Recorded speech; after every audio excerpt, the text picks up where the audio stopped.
of women in the workforce. We will facilitate higher participation of women in the workforce through setting up of working women hostels in collaboration with industry and establishing creches.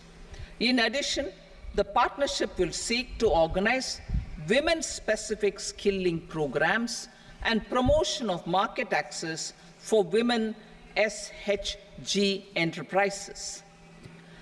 Skilling program. I'm happy to announce a new centrally sponsored scheme as the fourth scheme under the Prime Minister's package for skilling in collaboration with state governments and industry. 20 lakh youth will be skilled over a 5-year period.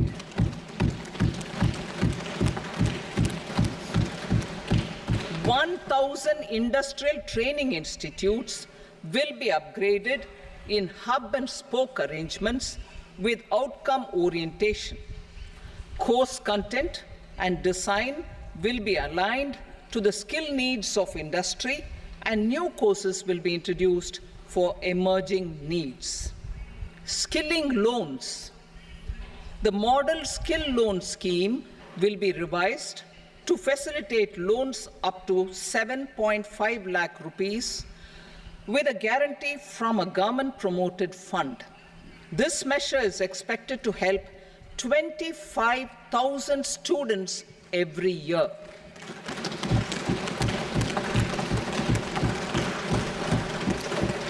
Education loans. For helping our youth who have not been eligible for any benefit under government schemes and policies, I am happy to announce a financial support for loans up to 10 lakh rupees for higher education in domestic institutions.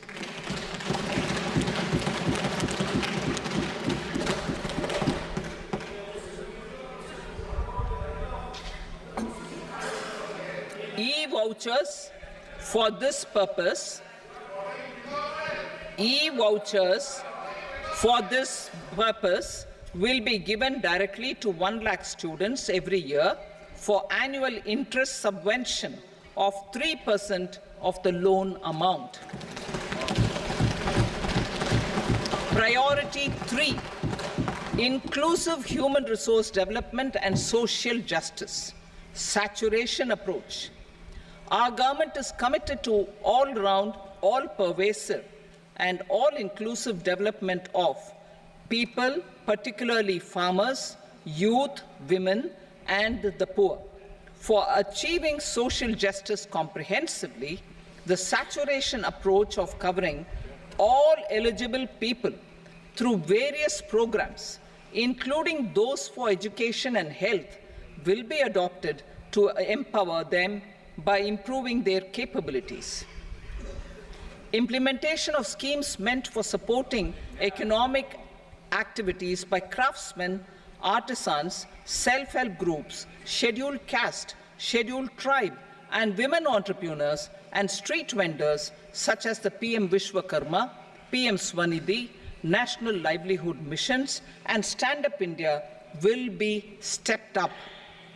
Purvodaya. The states in the eastern part of the country are rich in endowments and have strong cultural traditions. We will formulate a plan, Purvodaya, for the all-round development of the eastern region of the country, covering Bihar, Jharkhand, West Bengal, Odisha, and Andhra Pradesh.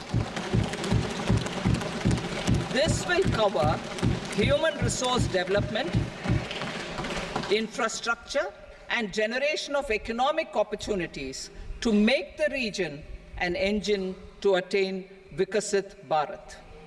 On the Amritsar-Kolkata industrial corridor, we will support development of an industrial node at Gaya.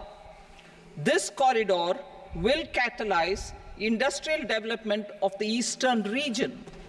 The industrial node at Gaya will also be a good model for developing our ancient centers of cultural importance into future centers of modern economy. This model shall showcase Vikas B, Virasat B in a growth trajectory. We will also support development of road connectivity projects, namely 1. Patna-Purnia Expressway, 2. Buxar-Bhagalpur Expressway, 3. Bodh Gaya, Rajgir, Vaishali and Darbhanga spurs, and 4. Additional 2-lane bridge over River Ganga at Buxar at a total cost of 26,000 crore rupees.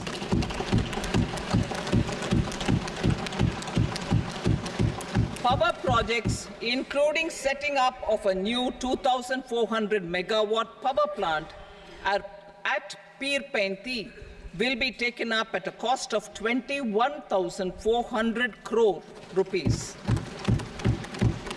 New airports, medical colleges, and sports infrastructure in Bihar will be constructed. An additional allocation to support capital investments will be provided. The requests of Bihar government for external assistance from multilateral development banks will be expedited.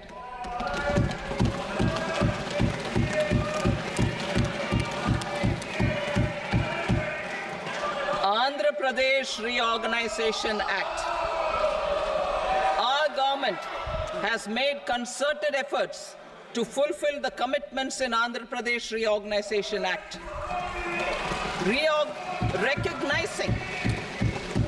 Recognizing the state's need for the capital, recognizing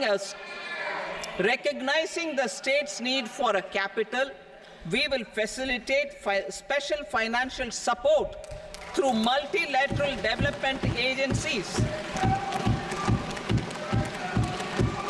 In the current financial year, 15,000 crore rupees will be arranged with additional amounts in future years.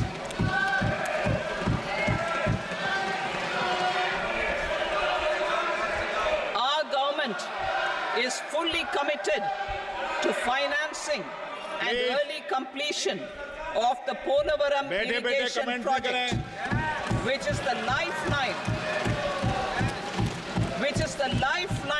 for Andhra Pradesh and its farmers. This will facilitate our country's food security as well. Under the Andhra Pradesh Reorganization Act, for promoting industrial development, funds will be provided for essential infrastructure such as water, power, railways, and roads in Kopparthi node on the Visakhapatnam-Chennai Industrial Corridor and Varavakal node on the Hyderabad-Bangalore Industrial Corridor. An additional allocation will be provided this year towards capital investment for economic growth. Grants for backward regions of Rayalaseema, Prakasham, North Coastal Andhra, as stated in the Act, will be provided. PM Awas Yojana. 3 crore additional houses under the PM Awas Yojana in rural and urban areas in the country have been announced, for which the necessary allocations are being made. Women-led development. For promoting women-led development, the budget carries an allocation of more than 3 lakh crore for schemes benefiting women and girls. This signals our government's commitment for enhancing women's role in economic development. Pradhan Mantri Janjatiya Unnat Gram Abhiyan. For improving the socio-economic condition of tribal communities, we will launch the Pradhan Mantri Janjatiya Unnat Gram Abhiyan by adopting saturation coverage for tribal families in tribal majority villages and aspirational districts.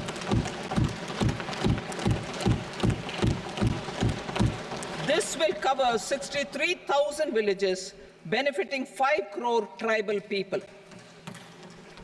Bank branches in northeastern region. More than 100 branches of India Post Payment Bank will be set up in the northeast region to expand the banking services.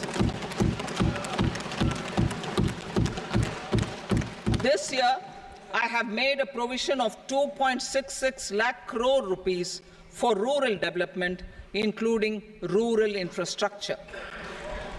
Priority 4, manufacturing and services, support for promotion of MSMEs. This budget provides special attention to MSMEs and manufacturing, particularly labor-intensive manufacturing. We have formulated a package covering financing, regulatory changes, and technology support for MSMEs to help them grow and also compete globally, as mentioned in the interim budget. I am happy to announce the following specific measures. Credit guarantee scheme for MSMEs in the manufacturing sector. For facilitating term loans to MSMEs for purchase of machinery and equipment without collateral or third-party guarantee, a credit guarantee scheme will be introduced. The scheme will operate on pooling of credit risks of such MSMEs. A separately constituted self-financing guarantee fund will provide to each applicant guarantee cover up to 100 crore rupees, while the loan amount may be larger. The borrower will have to provide an upfront guarantee fee and an annual guarantee fee on the reducing loan balance. New assessment model for MSME credit. Public sector banks will build their own in-house capability to assess MSMEs for credit instead of relying on external assessment. They will also take a lead in developing or getting developed a new credit assessment model based on the scoring of digital footprints of the MSMEs in the economy. This is expected to be a significant improvement over the traditional assessment of credit eligibility based only on asset or turnover criteria. That will also cover MSMEs without a formal accounting system. Credit support to MSMEs during stress period. I'm happy to announce a new mechanism for facilitating continuation of bank credit to MSMEs during their stress period while being in special mention account, SMA stage, for reasons beyond their control. MSMEs need credit to continue their business and to avoid getting into the NPA stage. Credit availability will be supported through a guarantee from a government-promoted fund. Mudra loans. The limit of Mudra loans will be enhanced to 20 lakh from the current 10 lakh for those entrepreneurs who have availed and successfully repaid previous loans under the Tarun category. Enhanced scope for mandatory onboarding in TREDS. For facilitating MSMEs to unlock their working capital by converting their trade receivables into cash, I propose to reduce the turnover threshold of buyers for mandatory onboarding on the TREDS platform from rupees 500 crore to 250 crore rupees. This measure will bring 22 more CPSCs and 7,000 more companies onto the platform. Medium enterprises will also be included in the scope of the suppliers. SIDBI branches in MSME clusters. SIDBI will open new branches to expand its reach to serve all major MSME clusters within 3 years and provide direct credit to them. With the opening of 24 such branches this year, the service coverage will expand to 168 out of 242 major clusters. MSME units for food irradiation, quality and safety testing. Financial support for setting up of 50 multi-product food irradiation units in the MSME sector will be provided. Setting up of 100 food quality and safety testing labs with NABL accreditation will be facilitated. E-commerce export hubs to enable MSMEs and traditional artisans to sell their products in international markets. E-commerce export hubs will be set up in public-private partnership mode. These hubs, under a seamless regulatory and logistic framework, will facilitate trade and export-related services under one roof. Measures for promotion of manufacturing and services. Internship in top companies. As the fifth scheme under Prime Minister's package, our government will launch a comprehensive scheme for providing internship opportunities in 500 top companies to 1 crore youth in 5 years. They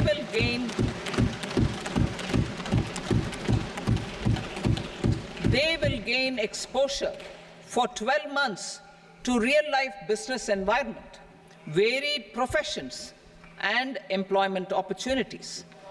An internship allowance of 5,000 per month, 5,000 rupees per month, along with a one-time assistance of 6,000 rupees will be provided. Companies will be expected to bear the training cost and 10% of their internship cost from their CSR funds.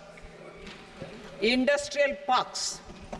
Our government will facilitate development of investment-ready, plug-and-play industrial parks with complete infrastructure in or near 100 cities in partnership with the states and private sector by better using town planning schemes. 12 industrial parks under the National Industrial Corridor Development Program also will be sanctioned.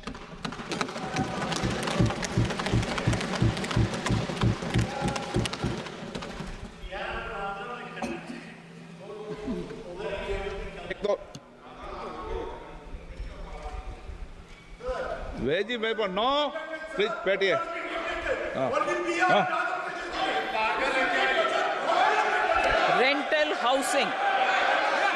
Rental housing with dormitory type accommodation for industrial workers will be, just 1 minute.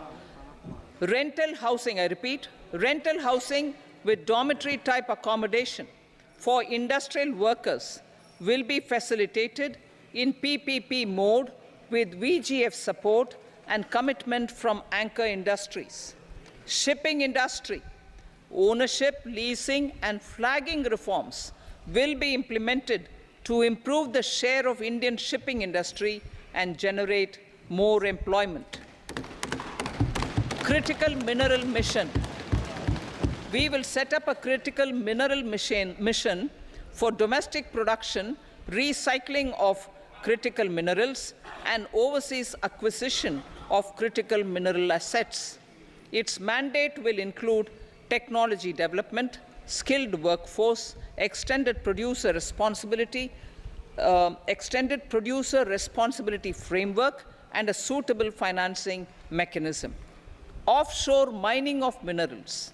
Our government will launch the auction of the first tranche of offshore blocks for mining, building on the exploration already carried out. digital public infrastructure applications. Turning to the services sector, I propose development of DPI applications at population scale for productivity gains, business opportunities, and innovation by the private sector.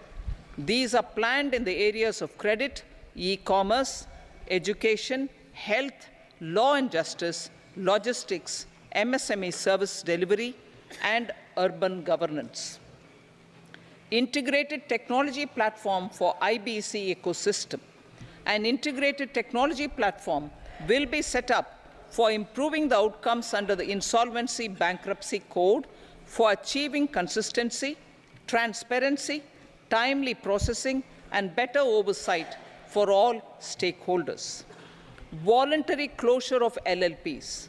The services of the Center for Processing Accelerated Corporate Exit, CPACE, will be extended for voluntary closure of LLPs to reduce the closure times.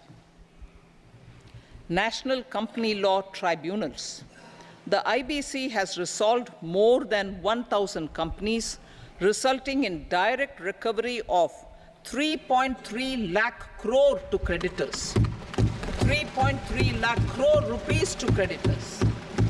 In addition, 28,000 cases involving over 10 lakh crore rupees have been disposed of even prior to admission. Appropriate changes to the IBC, reforms and strengthening of the tribunal and appellate tribunals will be initiated to speed up insolvency resolution. Additional tribunals will be established. Out of those, some will be notified to decide cases exclusively under the Companies Act. Debt recovery.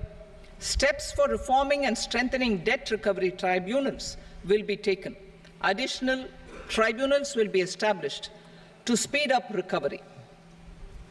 Priority 5, urban development. Cities as growth hubs. Working with states, our government will facilitate development of cities as growth hubs.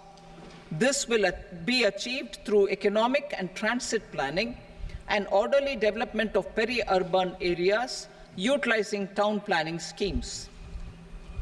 Creative redevelopment of cities. For creative brownfield redevelopment of existing cities with a transformative impact, our government will formulate a framework for enabling policies, market-based mechanisms, and regulation. Transit-oriented development. Transit-oriented development plans for 14 large cities with a population above 30 lakh will be formulated, along with an implementation and financing strategy. Urban housing. Under the PM Awas Yojana, Urban 2.0, housing needs of 1 crore urban poor and middle-class families will be addressed with an investment of 10 lakh crore rupees.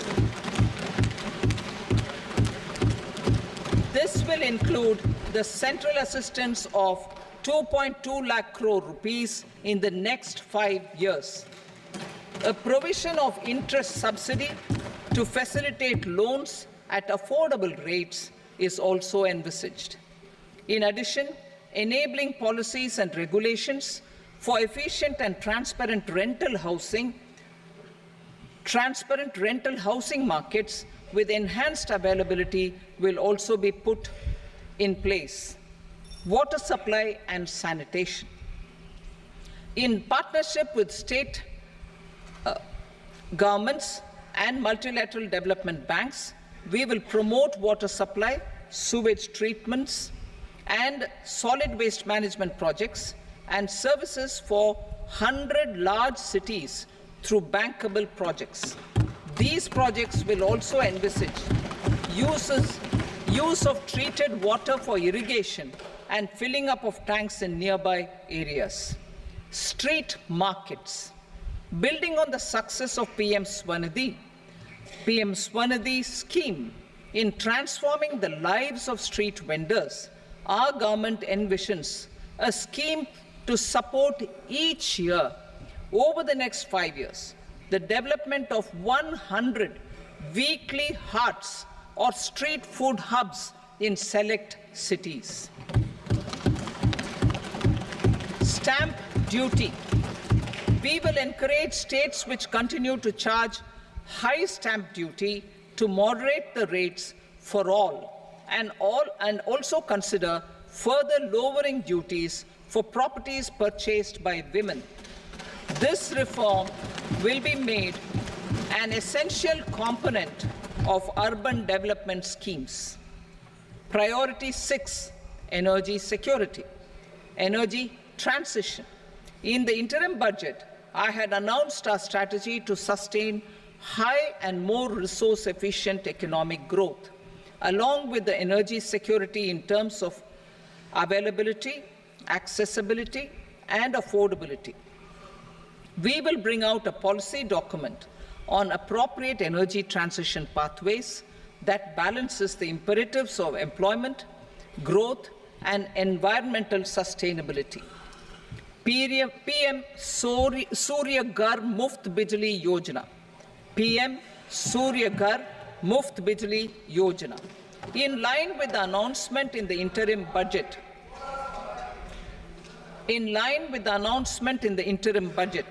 PM Surya Ghar Muft Bijli Yojana has been launched to install rooftop solar plants to enable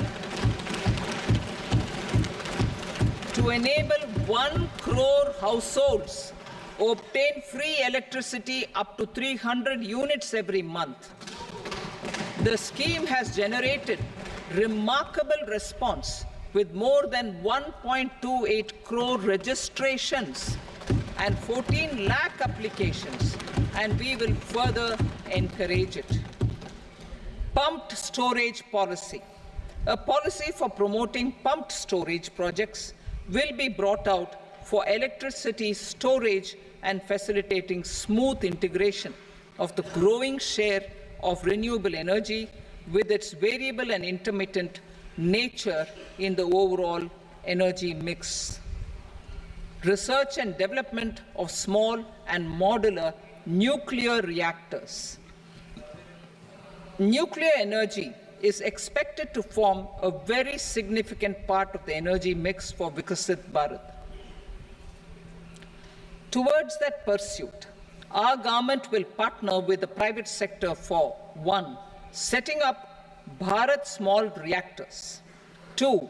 Research and development of Bharat Small Modular Reactor, and 3. Research and development of newer technologies for nuclear energy. The R&D funding announced in the interim budget will be made available for this sector also. Advanced ultra supercritical thermal power plants. The development of indigenous technology for advanced ultra supercritical thermal power plants with much higher efficiency has been completed. A joint venture between NTPC and BHEL will set up a full-scale 800 megawatt commercial plant using AUSC technology. The government will provide the required fiscal support. Moving forward, development of indigenous capacity for the production of high-grade steel and other advanced metallurgy materials for these plants will result in strong spin-off benefits for the economy. Roadmap for hard-to-abate industries. A roadmap for moving the hard-to-abate industries from energy efficiency targets to emission targets will be formulated. Appropriate regulations for transition of these industries from the current perform, achieve, and trade mode to Indian carbon market mode will be put in place. Support to traditional micro and small industries. An investment-grade energy audit of traditional micro and small industries in 60 clusters, including brass and ceramic, will be facilitated. financial support will be provided for shifting them to cleaner forms of energy and implementation of energy efficiency measures. The scheme will be replicated in another 100 clusters in the next phase. Priority 7, infrastructure investment by central government. Significant investment the central government has made over the years in building and improving infrastructure has had a strong multiplier effect on the economy. We will endeavour to maintain strong fiscal support for infrastructure over the next 5 years in conjunction with imperatives of other priorities and fiscal consolidation.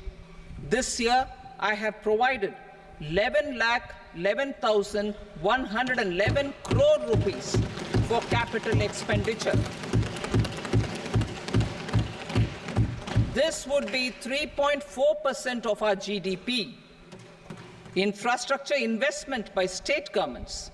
We will encourage states to provide support of similar scale for infrastructure, subject to their development priorities. A provision of 1.5 lakh crore rupees for long-term interest-free loans have been made this year also to support the states in their resource allocation. Private investment in infrastructure. Investment in infrastructure by private sector will be promoted through viability gap funding and enabling policies and regulations. A market-based financing framework will be brought out. Pradhan Mantri Gram Sadak Yojana, Phase 4 of the PMGSY will be launched to provide all-weather connectivity to 25,000 rural habitations, which have become eligible in view of their population increase. Irrigation and flood mitigation. Bihar has frequently suffered from floods, many of them originating outside the country. Plans to build flood control structures in Nepal are yet to progress. Our government, through the Accelerated Irrigation Benefit Program and other sources, will provide financial support for projects with estimated cost of 11,500 crore rupees, such as the Kosi-Michi intra-state link and 20 other ongoing and new schemes, including barrages, river pollution abatement, and irrigation projects. In addition, survey and investigation of Kosi-related flood mitigation and irrigation projects will be undertaken.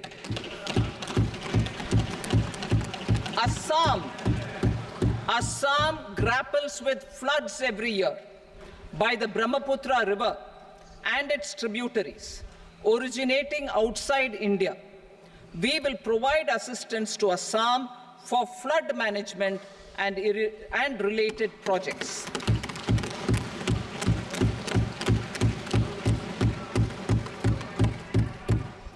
Himachal Pradesh suffered extensive losses due to floods last year.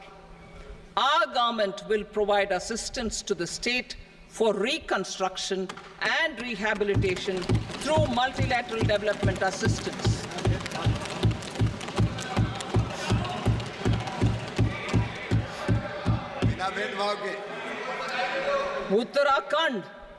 Uttarakhand too suffered losses due to cloudbursts and massive landslides.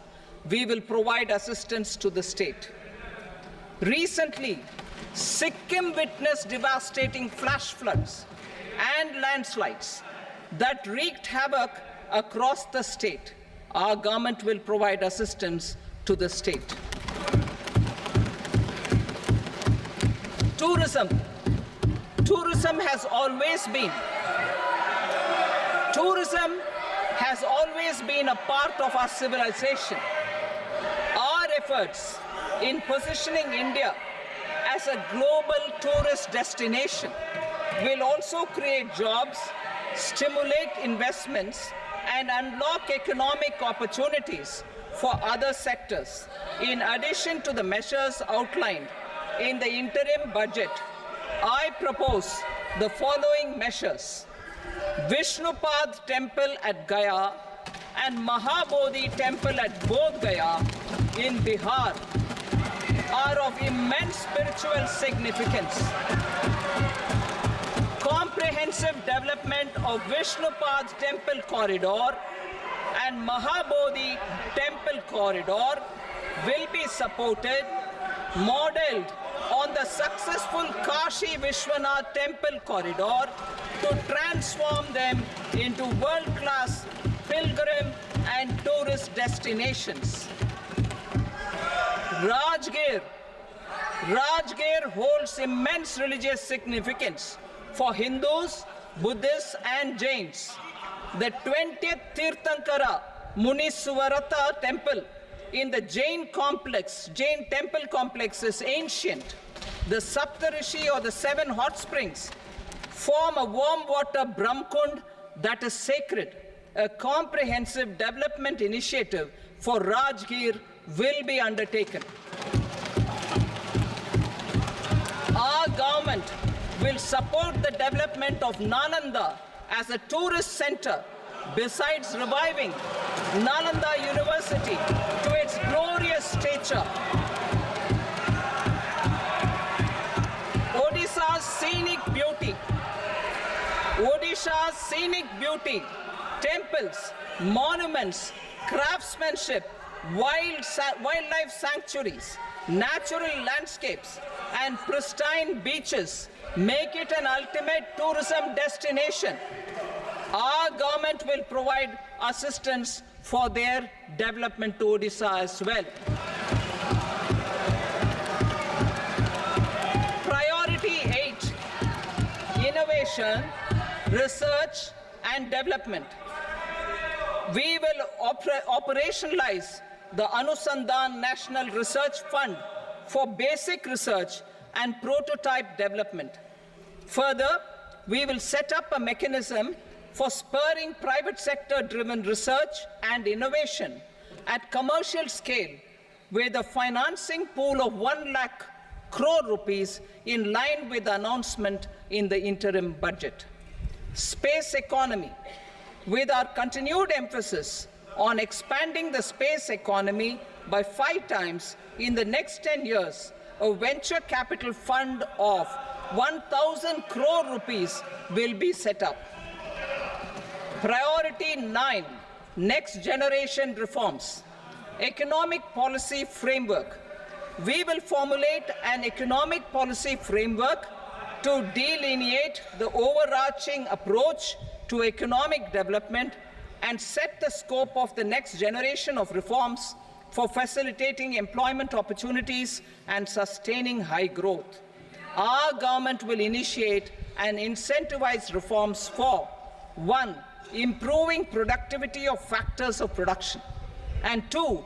Facilitating markets and sectors to become more efficient. These reforms will cover all factors of production, namely land, labor, capital, and entrepreneurship, and technology as an enabler of improving total factor productivity and bridging inequality. Effective implementation of several of these reforms requires collaboration between the center and the states, and building consensus as development of the country lies in development of the states.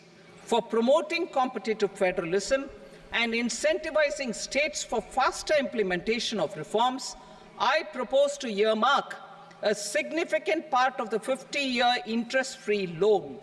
Working with the states, we will initiate the following reforms.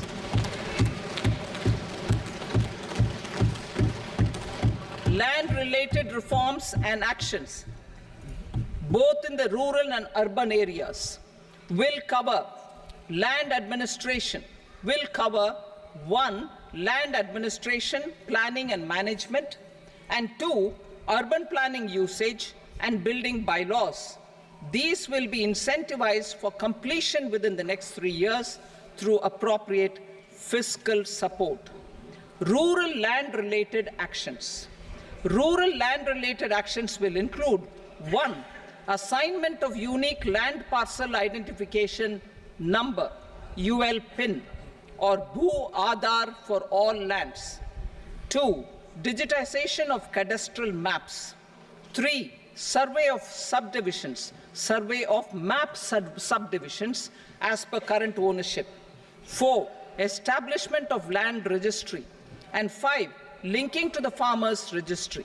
These actions will also facilitate credit flow and other agricultural services. Urban land-related actions.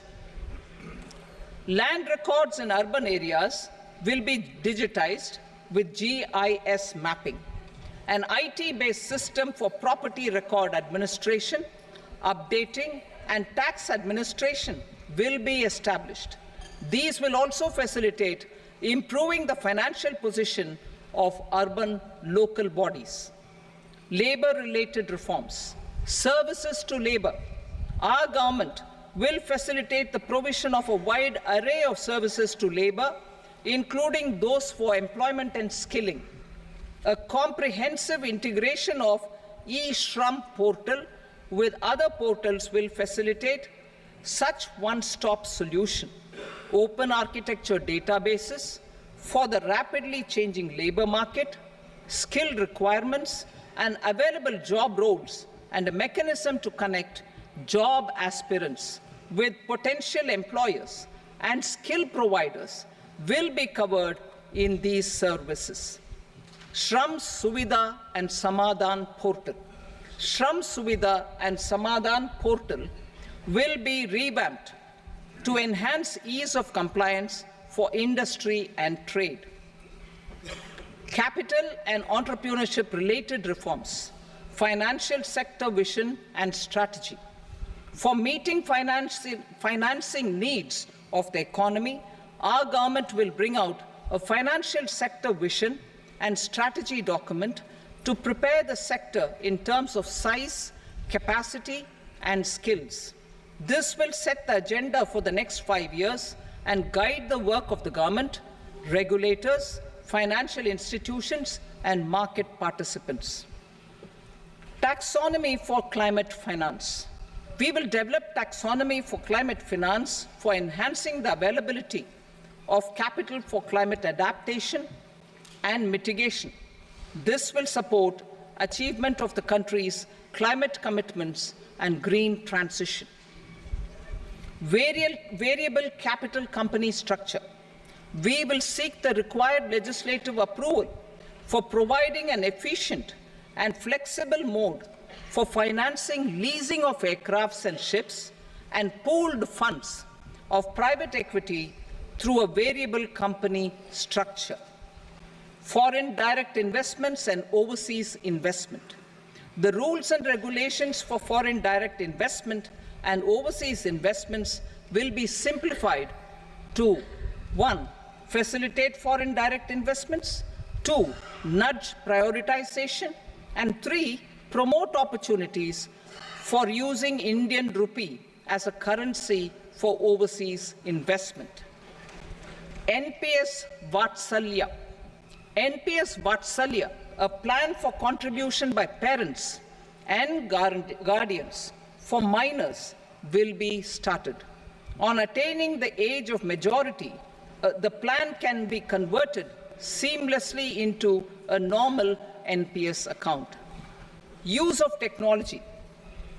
We have successfully used technology for improving productivity and bridging inequality in our economy during the past 10 years.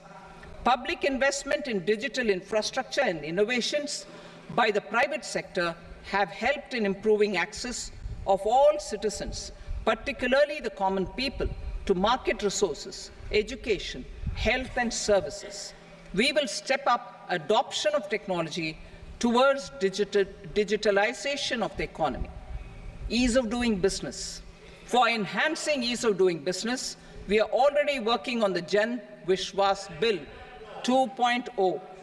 Further, states will be incentivized for implementation of the business reforms, action plans, and digitalization. Data and statistics. For improving data governance, collection, processing and management of data and statistics, different sectoral databases, including those established under the Digital India Mission, will be utilized with active use of technology tools. New pension scheme. The committee to review the NPS has made considerable progress in its work. I am happy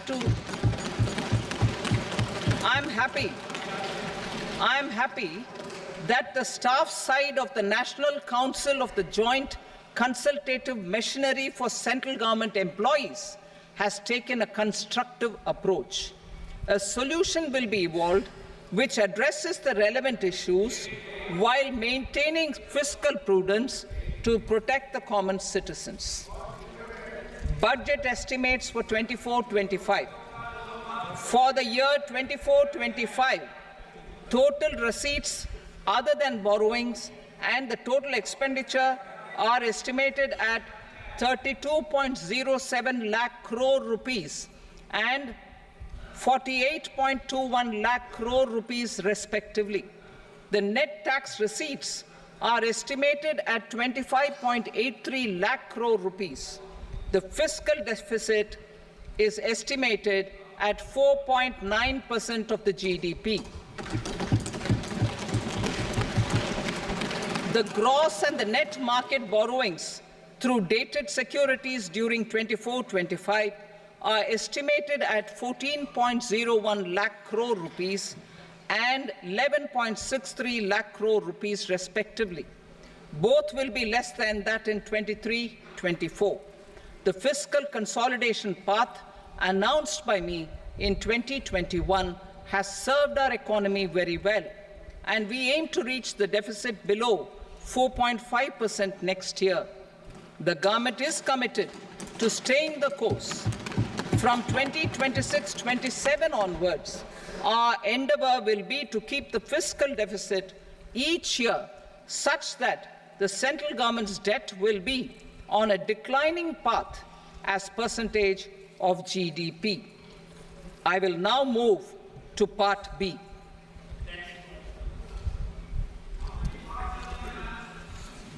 Indirect taxes. Sir, I start with GST. It has decreased tax incidence on the common man, reduced compliance burden and logistics cost for trade and industry, and enhanced revenues of the central and the state governments. It is a success of vast proportions.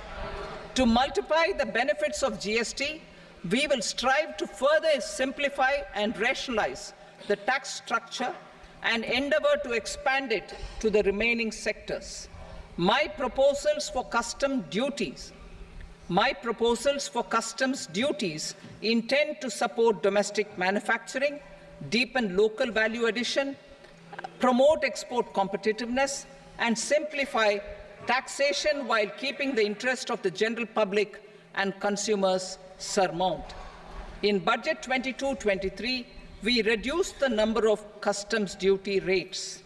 I propose to undertake a comprehensive review of the rate structure over the next 6 months to rationalize and simplify it for ease of trade, removal of duty inversion, and reduction of disputes.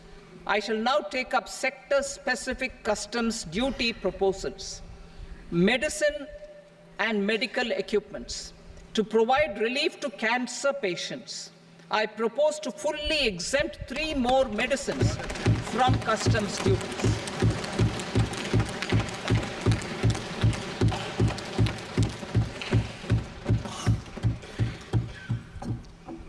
I also propose changes in the BCD on X-ray tubes and flat panel detectors for use in medical X-ray machines under the phased manufacturing program so as to synchronize them with the domestic capacity addition.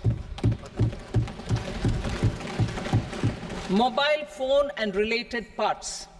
With a threefold increase in domestic production and almost a 100-fold jump in exports of mobile phones over the last 6 years, the Indian mobile industry has matured.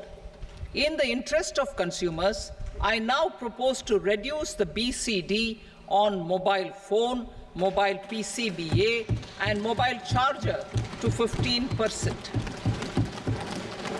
Critical minerals. Minerals such as lithium, copper, cobalt, and rare earth elements are critical for sectors like nuclear energy, renewable energy, space, defense, telecommunications, and high-tech electronics. I propose to fully exempt customs duties on 25 critical minerals and reduce BCD on 2 of them. This will provide a major fillip to the processing and refining of such minerals and help secure their availability for these strategic and important sectors. Solar energy. Energy transition is critical in the fight against climate change. To support energy transition, I propose to expand the list of exempted capital goods for use in the manufacture of solar cells and panels in the country. Further, in view of sufficient domestic manufacturing capacity of solar gas, glass, and tinned copper interconnect, I propose not to extend the exemption of custom duties provided to them. Marine products. India's seafood exports in the last financial year touched an all-time high of more than 60,000 crores of rupees. Frozen shrimp accounted for about 2/3 of these exports. To enhance their competitiveness, I propose to reduce BCD on certain broodstock, polychaete worms, shrimp, and fish feed to 5%. I also propose to exempt customs duty on various inputs for manufacture of shrimp and fish feed. Leather and textile. Similarly, to enhance the competitiveness of exports in the leather and textile sectors, I propose to reduce BCD on real down-filling material from duck or goose. I am also making additions to the list of exempted goods for manufacture of leather and textile garments, footwear, and other leather articles for export. To rectify inversion in duty, I propose to reduce BCD subject to conditions on methylene diphenyl diisocyanate, MDI, for manufacture of spandex yarn from 7.5 to 5%. Furthermore, the export duty structure on raw hides, skin, and leather is proposed to be simplified and rationalized. Precious metals. To enhance domestic value addition in gold and precious metal jewelry in the country, I propose to reduce customs duties on gold and silver to 6% and that of platinum to 6.4%. Other metals. Steel and copper are important raw materials. To reduce their cost of production, I propose to remove the BCD on ferronickel and blister copper. I am also continuing with nil BCD on ferrous scrap and nickel cathode and concessional BCD of 2.5% on copper scrap. Electronics. To increase value addition in the domestic electronics industry, I propose to remove the BCD subject to conditions on oxygen-free copper for manufacture of resistors. I also propose to exempt certain parts for manufacture of connectors. Chemicals and petrochemicals. To support existing and new capacities in the pipeline, I propose to increase the BCD on ammonium nitrate from 7.5% to 10%. Plastics. PVC flex banners are non-biodegradable and hazardous for environment and health. To curb their imports I propose to raise the BCD on them from 10 to 25%. Telecommunication equipment. To incentivize domestic manufacturing, I propose to increase the BCD from 10 to 15% on PCBA of specified telecom equipment. Trade facilitation. To promote domestic aviation and boat and ship MRO, I propose to extend the period for export of goods imported for repairs from 6 months to 1 year. I'll read that again. To promote domestic aviation and boat and ship maintenance, repair and operations, I propose to extend the period for export of goods imported for repairs from 6 months to 1 year. In the same vein, I propose to extend the time limit for re-import of goods for repairs under warranty from 3 to 5 years. I now move to direct taxes.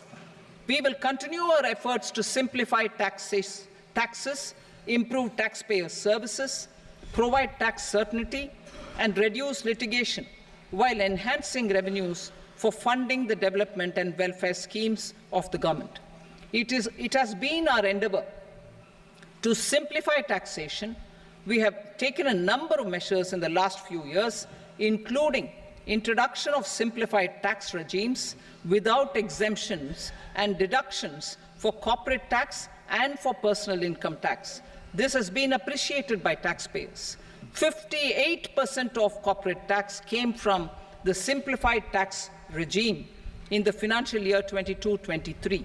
Similarly, as per data available till now, for the last fiscal, more than 2/3 have availed the new personal income tax regime. Comprehensive review of the Income Tax Act. I am now announcing a comprehensive review of the Income Tax Act 1961. The purpose is to make the Act concise, lucid, easy to read and understand.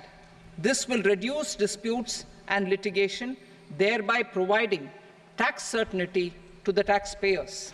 I will also bring down the demand embroiled in litigation. It is proposed to be completed in 6 months. A beginning is being made in the Finance Bill by simplifying the tax regime for charities, TDS rate structures, provisions of reassessment and such provisions, and capital gains taxation. Simplification for charities and TDS. Two tax exemption regimes. The two tax exemption regimes for charities are proposed to be merged into one. The 5% TDS rate on many payments is being merged into the 2% TDS rate, and the 20% TDS rate on repurchase of units by mutual funds or UTI is being withdrawn. TDS rate on e-commerce operators is proposed to be reduced from 1 to 0.1%. Moreover, credit of TCS is proposed to be given in the TDS to be deducted on salary. Further, I propose to decriminalize delay for payment of TDS up to the due date of filing statement for the same. I also plan to provide a standard operating procedure for TDS defaults and simplify and rationalize the compounding guidelines for such defaults. Simplification of reassessment. I propose to thoroughly simplify the provisions for reopening and reassessment. An assessment hereinafter can be reopened beyond 3 years from the end of the assessment year only if the escaped income is 50 lakh rupees or more, up to a maximum period of 5 years from the end of the assessment year. Even in such cases, a time limit of 6 years before the year of the search, as against the existing time limit of 10 years, is being proposed. This will reduce tax uncertainty and disputes. Simplification and rationalization of capital gains. Capital gains taxation is also proposed to be hugely simplified. Short-term gains on certain financial assets shall henceforth attract a tax rate of 20%, while that on all other financial assets and all non-financial assets shall continue to attract the applicable tax rate. Long-term gains on all financial and non-financial assets, on the other hand, will attract a tax rate of 12.5%. For the benefit of the lower and the middle income classes, I propose to increase the limit of exemption of capital gains on certain financial assets to 1.25 lakh rupees per year. Listed financial assets held for more than a year will be classified as long-term, while unlisted financial assets and all non-financial assets will have to be held for at least 2 years to be classified as long-term. Unlisted bonds and debentures, debt mutual funds, and market-linked debentures, irrespective of holding period, however, will attract tax on capital gains at applicable rates. Taxpayer services. All the major taxpayer services under GST and most services under customs and income tax have been digitalized. All remaining services of customs and income tax, including rectification and order giving effect to appellate orders, shall be digitalized and made paperless over the next 2 years. Litigation and appeals. While our concerted efforts to reduce pendency of appeals at various appellate fora are beginning to show good results, it will continue to engage our highest attention. To dispose of the backlog of first appeals, I plan to deploy more officers to hear and decide such appeals, especially those with large tax effect. For resolution of certain income tax disputes pending in appeal, I am also proposing Vivad Se Vishwas Scheme 2024. Further, I propose to increase monetary limits for filing appeals related to direct taxes, excise, and service tax in the tax tribunals, high courts, and Supreme Court to 60 lakh rupees, 2 crore rupees, and 5 crore respectively. With a view to reduce litigation and provide certainty in international taxation, we will expand the scope of safe harbor rules and make them more attractive. We will also streamline the transfer pricing assessment procedure. Employment and investment. I have a few proposals to promote investment and foster employment. First of all, to bolster the Indian startup ecosystem, boost the entrepreneurial spirit, and to support innovation, I propose to abolish the so-called angel tax for all classes of investors. Second, there is tremendous potential for cruise tourism in India. To give a fillip to this employment-generating industry, I am proposing a simpler tax regime for foreign shipping companies operating domestic cruises in the country. Third, India is a world leader in the diamond cutting and polishing industry, which employs a large number of skilled workers. To further promote the development of this sector, we would provide for safe harbor rates for foreign mining companies selling raw diamonds in the country. Fourth, to attract foreign capital for our development needs, I propose to reduce the corporate tax rate on foreign companies from 40% to 35%. Deepening the tax base, I have a couple of proposals for deepening the tax base. First, security transaction tax on futures and options of securities is proposed to be increased to 0.02% and 0.1% respectively. Second, for reasons of equity, I propose to tax income received on buyback of shares in the hands of recipients. Other proposals: to improve social security benefits, deduction of expenditure by employers towards NPS is proposed to be increased from 10 to 14% of the employee's salary. Similarly, deduction of this expenditure up to 14% of salary from the income of employees in private sector, public sector banks and undertakings opting for the new tax regime is proposed to be provided. Indian professionals working in multinationals get ESOPs and invest in social security schemes and other movable assets abroad. Non-reporting of such small foreign assets has penal consequences under the Black Money Act. Such non-reporting of movable assets up to 20 lakh rupees is proposed to be depenalized. Other major proposals in the finance bill relate to withdrawal of equalization levy of 2%, expansion of tax benefits to certain funds and entities in IFSCs, and immunity from penalty and prosecution to Benamidar on full and true disclosure so as to improve conviction under the Benami Transaction Prohibition Act 1988.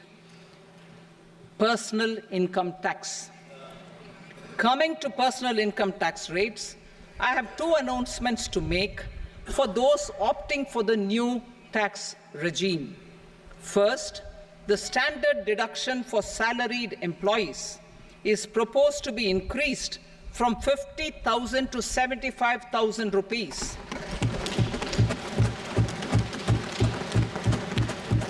Similarly, deduction on family pension for pensioners is proposed to be enhanced from 15,000 to 25,000 rupees. This will provide relief to about 4 crore salaried individuals and pensioners.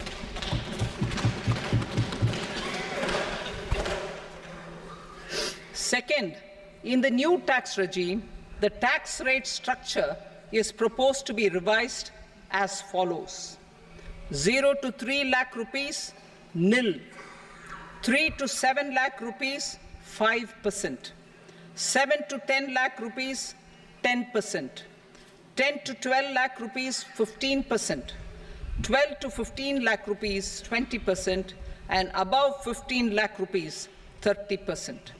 As a result of these changes, a salaried employee in the new tax regime stands to save up to 17,500 rupees in income tax.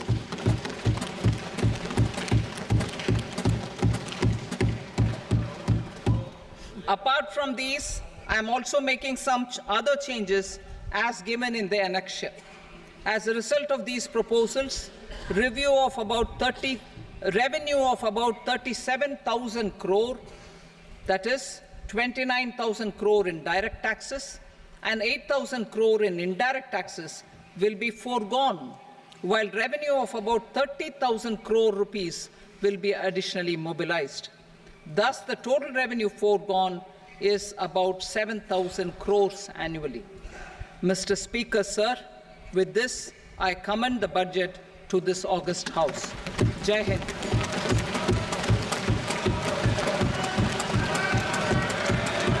Item number 2. Item number 2.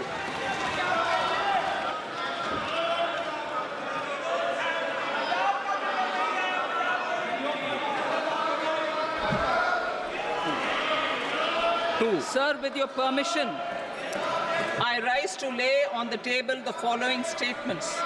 under Section 3 of the Fiscal Responsibility and Budget Management, FRBM Act 2003, medium-term fiscal policy cum fiscal policy strategy statement, and macroeconomic framework statement.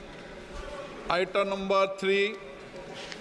Sir, with your permission, I rise to move for leave to introduce the Finance Number 2 Bill 2024. प्रश्न ये कि विधेयक को पुनर्स्थापित करने की अनुमति प्रदान की जाए। जो सदस्य इसके पक्ष में हाँ कहें, जो सदस्य विरोध में ना कहें। मेरे विचार में निर्णय हाँ वालों के पक्ष में अनुमति प्रदान की जाती है। माननीय मंत्री जी, अब विधेयक पुनर्स्थापित करें।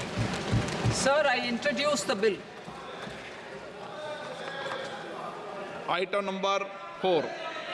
The Union Territory of Jammu and Kashmir budget. Sir, I rise to present a statement, Hindi and English versions, of the estimated receipts and expenditure of the Union Territory of Jammu and Kashmir for the year 24-25. सभा की कार्रवाई कल बुधवार दिनांक 24 जुलाई 2024 को प्राप्त 11 बजे तक के लिए स्थगित की जाती है।